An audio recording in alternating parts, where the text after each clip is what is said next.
Државна статистика бара решение како со пописот следната година да биде пребројана и диаспората. Иако пописот како операција има за цел да обезбеди податоци за граѓаните кои живеат во границите на една држава, првиот човек на статистика објаснува дека во 2020 ќе се бројат и лицата кои се отсутни повеќе од една година. Оправданоста за тоа била олеснување на попишувачките тимови да ги изостават тие домови. Беше голема пречка и во 2002 и во 2011 година за пописите, бидејќи со тој закон не беше овозможено да бидат опфатени со пописот и лицата што се отсутни од земјава подолго од година дена. Овој пат и овие лица ќе бидат дел од пописот, значи ќе бидат попишани, со тоа што ќе дадеме повеќе можности за нивно попишување. Директорот на заводот вели дека предвидени ќе бидат 3 опции само да се евидентира диаспората, меѓу кои и онаа членови на семејството да можат да дадат информации за оние кои се одселиле од Македонија. Но се наметнува прашањето: како ќе биде покажан било каков идентификацијски документ за да се потврди автентичноста?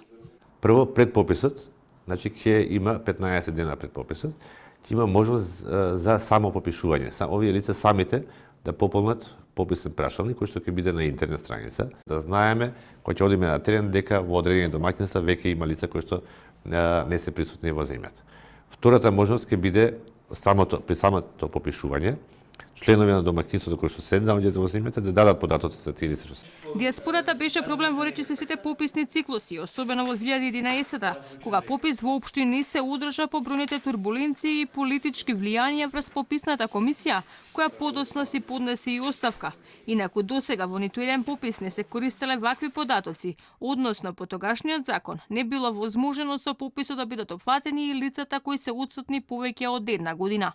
Статистика предвидела дека како идентификационен документ ќе се признае здравствената книшка и било кој документ на кој има матичен број, што според познавачите се отвора нов простор за манипулација со податоците.